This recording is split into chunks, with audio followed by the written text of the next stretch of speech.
하나님의 국률은 성경 전체를 관통하는 하나님의 마음입니다.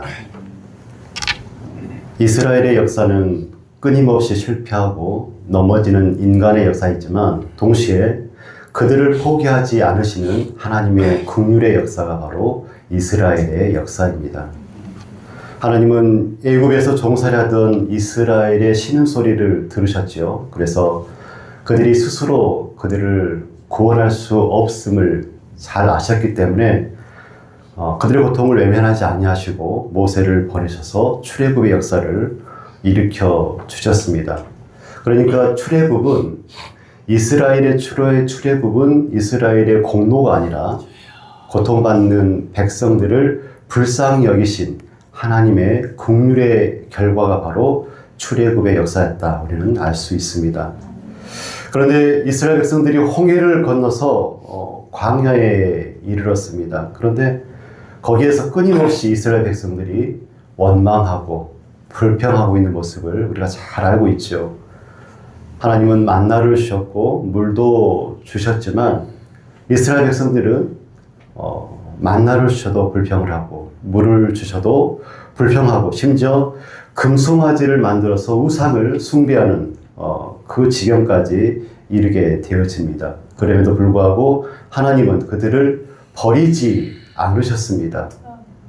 그 광야에서 하늘의 만나로 먹이시고 물을 내리시고 구름 기둥과 불 기둥을 주셔서 그들을 보호하시고 인도하여 주셨습니다. 광야 40년은 불순종한 백성들을 참고 기다리시고 끝까지 돌보신 하나님의 국률하심을 잘 보여주는 시간이었습니다.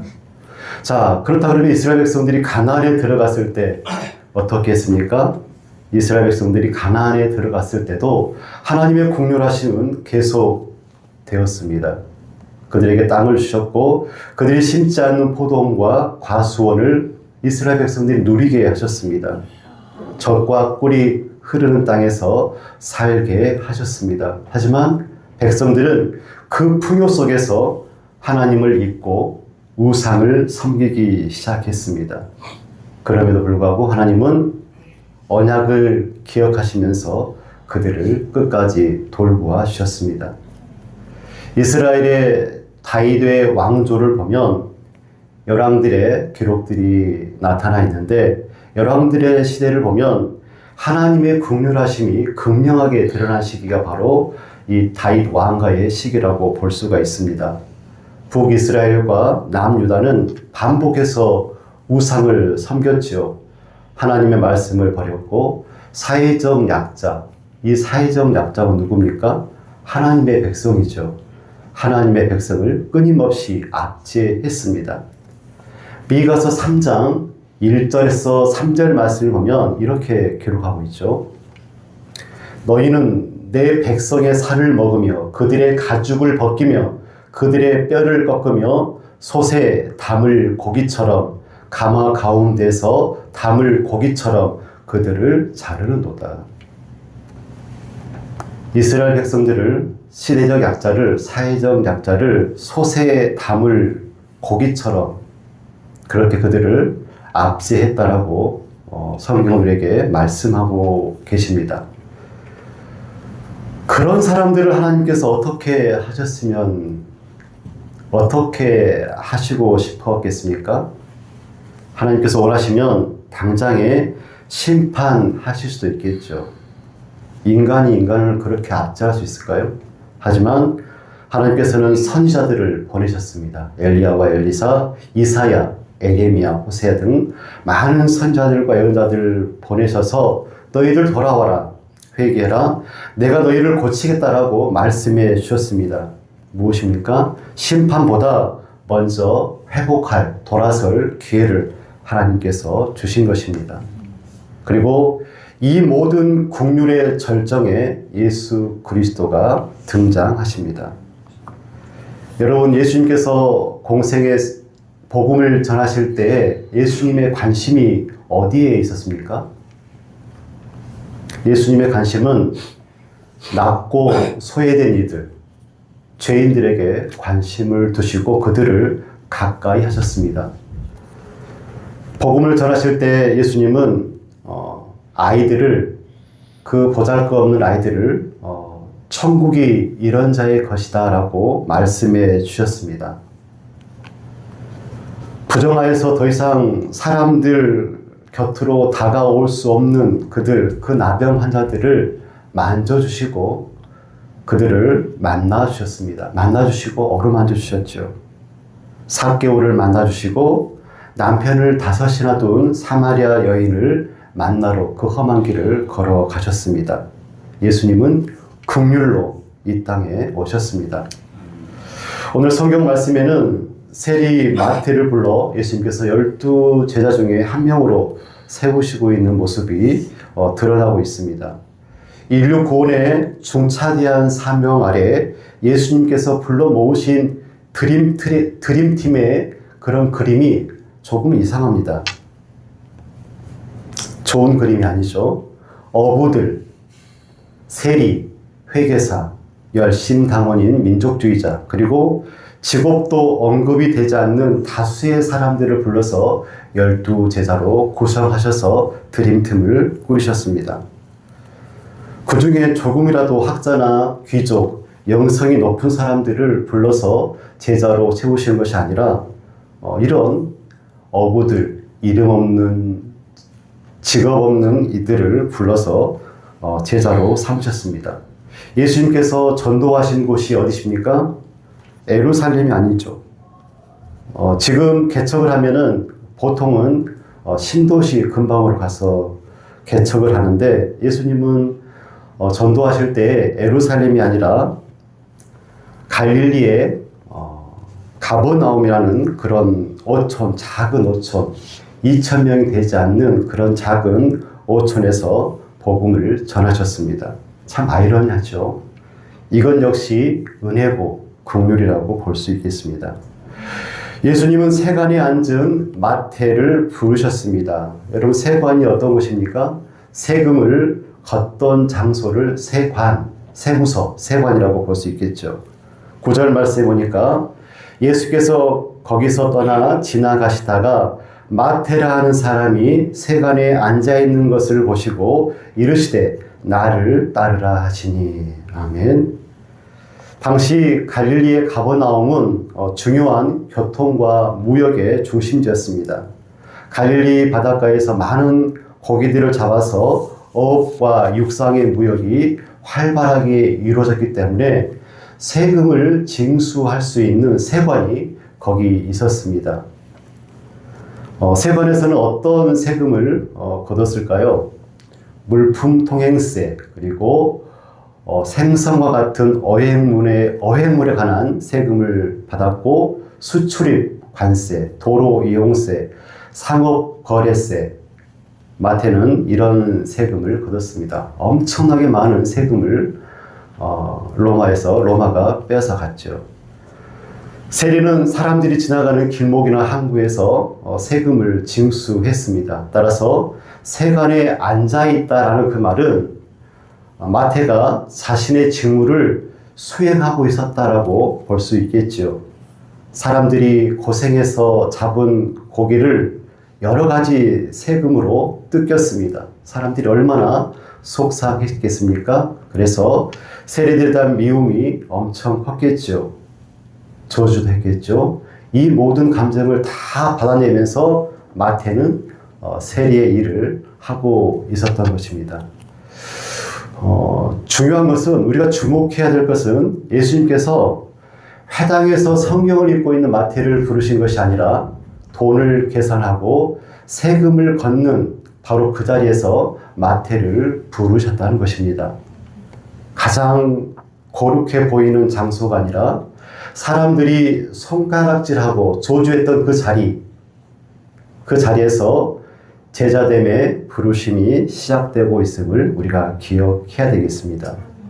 오늘 9절 말씀을 어느 목사님은 이렇게 표현하기도 합니다. 예수님은 세관에 앉아있는 세리를 보신 것이 아니라, 예수님께서 보신 것은 세관에 앉아있는 세리를 보신 것이 아니라 그 세관에 묶여있는 한 영혼을 보셨다라고 표현하기도 합니다. 마태의 부르심은 죄인을 향한 예수님의 긍휼과 은혜가 어디까지 미치는지 잘 보여주는 사건입니다. 많은 사람들이 저주하고 미워하고 눈을 흘기고 있는 그 사람, 그 죄인을 예수님께서 부르셨죠. 그런 인간, 그런 사람을 드림팀으로 꾸린다는 것은 쉬운 일이 아니죠. 예수님의 은혜와 긍휼이 있지 아니하면 도저히 불가능한 일이겠죠. 예수님께서 세간에 앉아 있는 마태를 부르신 그 부름의 사건은 교회의 사명을 다시금 일깨우는 사건입니다.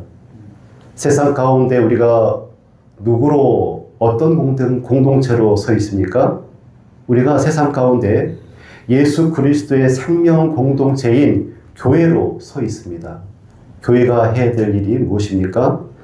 세간에 앉아있는 마태와 같은 그들을 불러서 예수님의 제자를 삼는 것이 바로 교회의 존재 이유입니다. 죄 가운데 살고 있는 이들을 불러서 예수님께로 나오십시오. 예수님께로 나오십시오. 라고 말해줄 수 있는 것. 슬픔과 절망 가운데 있는 이들을 불러서 길이요 진리요 생명이신 예수님을 따라갑시다 라고 말해줄 수 있는 곳이 바로 교회입니다. 세상으로부터 외면받고 정죄받는 이들에게도 여전히 하나님의 사랑과 긍휼이 열려 있음을 증거해야 되는 존재가 바로 성도고 교회임을 우리가 기억해야 되겠습니다. 아멘. 2000년 전에 예수님께서 나를 따르라 라는 말씀을 하셨습니다. 그 예수님의 음성을 다시금 전할 수 있는 양림 제자 교회가 되기를 축원드립니다. 아멘. 예수님께서는 오늘 말씀을 보면 밥 한 끼를 함께 하고 있는 모습을 보게 되어집니다.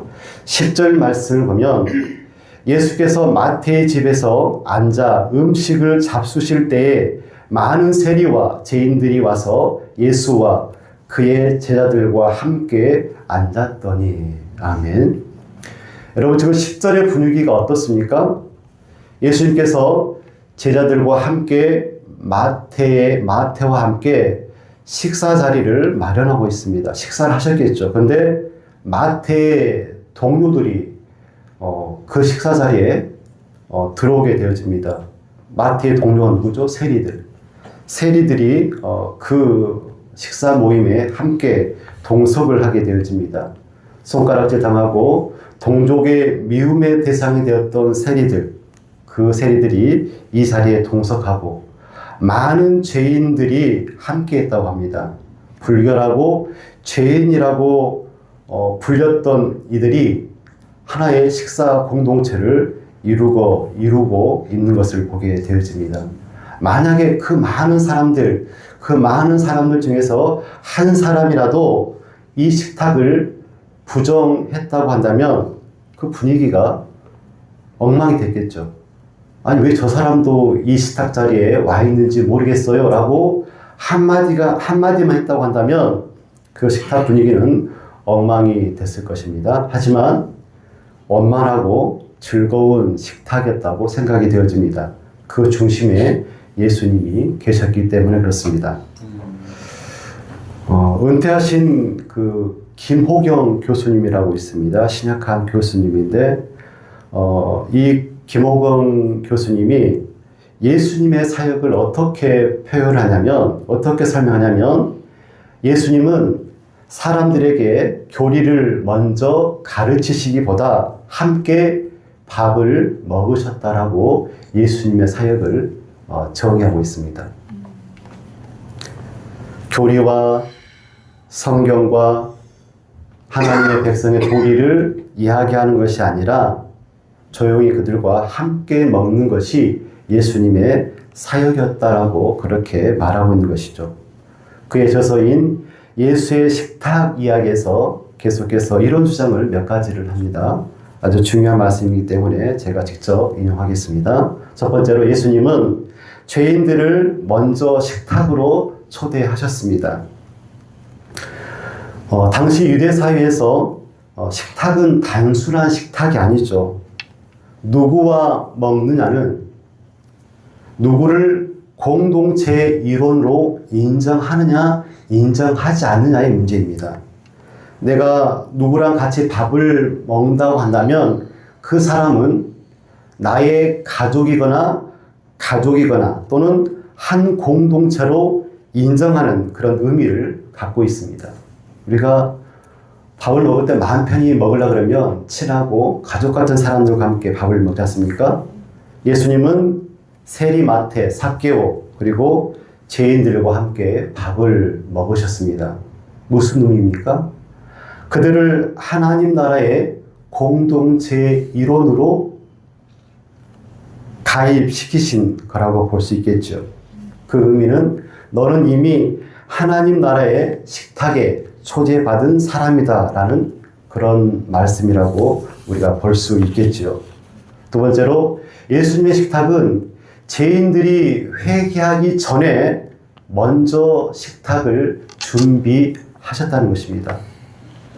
여러분들의 식탁은 식탁이 만들어지기 전까지의 어떤 순서를 담고 있습니까? 회개하고 용서했을 때 그리고 웃으면서 밥을 먹고 그 사람을 공동체에 참여를 시키죠. 그런데 예수님의 식탁은 어떻습니까? 먼저 초대하고 식탁 교제가 있어지고 그리고 변화가 있고 그 다음에 회개가 있어지고 그리고 하나님 나라의 온전한 백성이 있음을 우리가 알 수 있죠. 예수님은 죄인이 변화된 이후에 함께 밥을 먹는 것이 아니라 먼저 찾아가 죄인과 함께 식사하셨습니다. 즉 예수님의 식탁은 사람을 변화시킨다는 것을 우리가 기억했으면 좋겠습니다. 세 번째로 예수님의 구원은 함께 밥을 먹는 것으로 나타납니다. 무엇이 무엇으로 나타난다고요? 예수님의 구원이 함께 밥을 먹는 것으로. 100점. 예수님의 구원은 함께 밥을 먹는 것으로 드러납니다. 복음서를 보면 예수님의 중요한 사건들은 늘 식탁이 있었습니다. 여러분 어떤 경우가 있었죠? 오병이어의 기적이 있었죠. 그리고 오늘 세례 마태의 집에서 식탁이 이루어졌고 삭개오 집에서 식탁이 이루어졌었고 최후의 만찬 그리고 엠마오로 가는 제자들과 함께 예수님께서 식탁을 마련해 주셨고 부활에 관해서 잘 설명해 주셨습니다. 그리고 부활 후에 갈릴리 바닷가에서 낭망해 있는 제자들과 아침 식사를 해 주셨습니다. 예수님은 늘 사람들에게 와서 같이 먹자라고 말씀하신 분이 바로 예수님이십니다. 그래서 김호경 교수님은 구원을 하나님이 우리 자신을 자신의 식탁으로 초대한 사건이다라고 말하고 있습니다. 예수님은 예수님의 식탁 자리에 죄인인 우리를 불러서 함께 식사하신 분. 예수님께서 준비하신 식탁에 메인 요리가 있습니다. 무엇입니까? 뭐요? 인물입니다. 인물. 예수님. 메인 요리는 예수님이십니다. 예수님은 이 땅에 밥으로 오셔서 인류에게 생명을 허락해 주셨습니다. 요한복음 6장 54절에서 56절 말씀을 제가 읽어드리겠습니다. 내 살을 먹고 내 피를 마시는 자는 영생을 가졌고 마지막 날에 내가 그를 다시 살리리니 내 살은 참된 양식이요 내 피는 참된 음료로다. 내 살을 먹고 내 피를 마시는 자는 내 안에 거하고 나도 그의 안에 거하나니. 우리는 예수님의 식탁에 초대받은 사람들입니다. 그리고 성찬을 통해서 말씀을 통하여서 성령을 통하여서 생명의 양식이신 예수 그리스도를 날마다 먹고 살아가는 그런 사람들입니다. 오늘 우리는 어떻습니까? 예수님을 생명의 양식으로 먹으며 살아가는 우리들, 과연 밥값을 하고 살아가는지 모르겠습니다. 여러분 밥값하고 밥값이 의미하는 게 뭡니까? 예수님께 받은 사랑을 흘려보내는 것이 밥값입니다. 예수님께 초대받은 사람으로 또 다른 사람을 예수님의 식탁으로 초대하는 것이 우리가 밥값하는 것입니다. 마태가 그랬던 것처럼, 그리고 삭개오가 그랬던 것처럼, 사도 바울이 그랬던 것처럼 세간에 앉아있는 사람들, 여전히 외롭고 지친 사람들, 죄와 절망 가운데 있는 사람들을 주님의 식탁으로 초대하는 것이 중요합니다. 좋은 사람들과 김밥 한 줄 먹는 것이 얼마나 맛있고 귀한지 모르겠습니다. 예수님과 나누는 만찬은 얼마나 만나고 귀할까요? 예수님께 대접받은 사랑과 은혜와 국률의 밥상을 나누는 복된 성도, 복된 교회 되시기를 축복합니다. 아멘. 11절에 보면 바리새인들이 보고 그의 제자들에게 이르되 어찌하여 너희 선생은 세리와 죄인들과 함께 잡수시느냐라고 말을 합니다. 바리새인들이 예수님의 식탁을 거부하고 있죠. 왜 거부합니까? 정결법 때문에 그렇습니다. 성경이 말하는 정결법, 부정한 자와 죄인들과의 접촉을 죄로 규정하고 있습니다. 부정한 것, 죄인과 접촉하고 그들을 만지면 나 또한 부정해지기 때문에 만질 수가 없습니다. 그게 성경의 가르침입니다. 유대인에게는 율법은 생명과 같기에 성경의 정결법은 반드시 준수되어져야 될 법입니다. 예수님도 유대인이죠. 정결법을 잘 알고 계셨던 분인데 이 법을 깨뜨리시고 죄인들과 식사를 하고 계셨고 그 모습을 본 바리새인들이 예수님을 나무라고 있는 모습을 보게 되어집니다. 그런데 그들을 향한 예수님의 답변 어떤 답이십니까? 예수님의 대답을 한번 답변을 들어보십시오. 예수께서 들으시고 이르시되 건강한 자에게는 의사가 쓸데없고 병든 자에게라야 쓸데있느니라. 너희는 가서 내가 국류를 원하고 제사를 원하지 아니하노라 하신 뜻이 무엇인지 배우라. 나는 의인을 부르러 온 것이 아니오 죄인을 부르러 왔노라 하시니라. 아멘. 여기서 놀라운 것이 뭐냐고 하냐면 바리새인들은 세리와 죄인들을 죄인으로 규정합니다. 그리고 예수님은 무엇으로 규정하고 있죠? 병든 자라고 말씀하고 있습니다. 그러니까 바리새인들의 시선은 그들은 죄인이었고 율법을 어긴 사람이었고 멀리 해야 될 사람, 그리고 공동체에서 배제되어져야 될 그런 사람, 그리고 정죄의 대상이 그들이었습니다. 그런데 예수님의 시선, 하나님의 아들 우리 주 예수 그리스도의 시선은 어떤 시선이었습니까? 그들을 병든 자로 보았습니다. 예수님의 눈에는 병든 자로 보였다는 것이죠. 죄로 인해 병든 사람, 회복이 필요한 사람, 치료받아야 될 사람, 국률의 대상으로 그 죄인들을, 그 세리들을 마태를 바라보고 계셨습니다. 결국 무엇입니까? 바리새인들에게는 국률함이 없었다는 것입니다.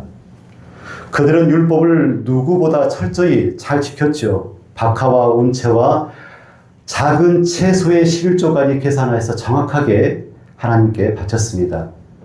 하나님께 드려야 할 그 몫의 한 채 오차도 없이 정확하게 지키려고 노력했죠. 그런데 정작 그들의 삶 속에는 하나님의 마음이 없었습니다. 예수님께서 말씀하시죠. 누가복음 11장 42절에 있는 말씀. 화 있을진저 너희 바리새인들이여 너희가 박하와 운향과 모든 채소의 11조는 들이되 공의와 하나님께 대한 사랑을 버리는도다. 그러나 이것도 행하고 저것도 버리지 말아야 할지니라. 아멘. 율법의 형식은 지켰지만 율법 정신, 하나님의 마음을 잃어버렸다는 것이죠. 하나님께 대한 사랑, 인간에 대한 국률 없이 종교 생활만 했던 이들이 바로 바리새인이다 라는 것입니다. 그런 바리새인들에게 13절에 이렇게 말씀하시죠. 너희는 가서 내가 국률을 원하고 제사를 원하지 아니하노라 하신 뜻이 무엇인지 배우라. 나는 의인을 부르러 온 것이 아니요 죄인을 부르러 왔노라 하시니라. 아멘. 누구에게 하신 말씀입니까? 바리새인들에게 하신 말씀이죠. 너희는 가서 어디로 가란 말입니까? 하나님께로 가서 하나님의 마음을 배우라는 말씀입니다. 바리새인들은 성전에 있었고 율법을 지켰고 제사를 드렸지만 정작 하나님이 찾으시는, 하나님이 잃어버린 그 백성들, 그 죄인들을 찾지는 않았습니다. 그래서 예수님은 그들에게 너희는 가서 하나님의 마음을 다시 배워라. 어떤 마음입니까? 어떤 하나님의 마음입니까? 국률의 마음을 배우라. 너희들이 국률의 마음을 배우면 저 죄인까지 품을 수 있을 텐데 그 마음이, 그 국률이 너에게 없기 때문에 너희는 가서 그 국률을, 그 하나님의 마음을, 하나님의 뜻을 배워야 한다라고 말씀하신 것이죠. 그런데 이 말씀이 단지 바리새인들에게 국한된 말씀일까요? 바리새인들아 너희는 가서 하나님의 마음을 배워라. 그 말씀이 단지 바리새인들에게 국한된 말씀은 아니겠죠. 말씀을 알고 법은 알지만 우리 안에 하나님의 마음, 하나님의 국률이 없다고 한다면 이 말씀은 우리가 받아야 될 그런 말씀이라고 볼 수 있죠. 끊임없이 우리 마음이 타인을 정죄하고 있다면 우리의 마음은 끊임없이 하나님께로 가서 하나님의 뜻을, 하나님의 마음을, 하나님의 국률하심을 배워야 할 것입니다. 이건 너무나 당연한 말씀이겠죠. 하나님께서 예수님을 왜 이 땅에 보내셨습니까? 보내신 이유, 잃어버린 자를 찾고 회복시키시기 위해서 하나님은 예수님을 이 땅에 보내셨습니다. 그래서 예수님은 죄인을 부르셨죠. 가늠한 여인, 삭개오, 마태, 오늘 우리를 불러서 하나님의 백성을 삼아 주셨습니다. 성도요 교회 공동체의 사명은 회복시킴에 있습니다. 죄로 인해서 깨어진 하나님과의 관계, 죄로 인해 무너진 인간의 삶, 죄로 인해 상처 입은 세상을 다시 불러서 찾아서 회복시키는 것이 바로 우리의 사명입니다. 예수님은 하늘의 영광 가운데 머물러 있지 아니하시고 어디로 가셨습니까? 세리의 집으로, 죄인의 식탁을 찾아가셨습니다. 그리고 그 자리에서 함께 식사하시면서 회복의 문을 여셨습니다. 국률함으로 오신 예수 그리스도의 밥상, 오늘 우리의 삶 속에서 차려내는 주의 교회 복된 성도가 되시기를 간절히 축복하고 기원합니다. 아멘. 사랑과 은혜가 풍성하신 아버지 하나님, 우리를 사랑하여 주셔서 세간에 앉아있는 마태를 부르시듯 우리를 불러주셔서 죄인의 길에 서지 아니하게 하시고 의인의 길에 서게 하시고 하나님의 백성으로 예수님의 제자로서의 삶을 온전히 살아갈 수 있도록 도우시니 감사합니다. 아멘. 그 하나님의 한량없는 은혜와 사랑과 그 국률함을 이제 우리가 흘려보내기를 간절히 소원합니다. 아멘. 많은 연약하고 약하고 죄에 찌들어 있는 많은 사람들, 그 사람들에게 예수께서, 우리의 스승 되시고 구주 되신 예수 그리스도께서 먼저 찾아가 식탁을 마련하시고 아름다운 식탁 공동체를 만들어 주셨고 그들을 먹이셨다고 한다면 그 국률함을 우리가 흘려보내기를 소원합니다. 아멘. 예수께서 그 옛날 사랑으로, 은혜로, 국률함으로 차리신 그 밥상을 오늘 살아가는 주의 교회가, 주의 성도가 잘 차려내어 헐벗고 굶주리고 죄로 허덕이는 많은 사람들, 많은 하나님의 사람들에게 대접하고 공개하는 그런 아름다운 공동체로 복 있는 성도로 하나님 세우시고 능력을 더하여 주옵소서. 예수님의 이름으로 기도드리옵나이다. 아멘.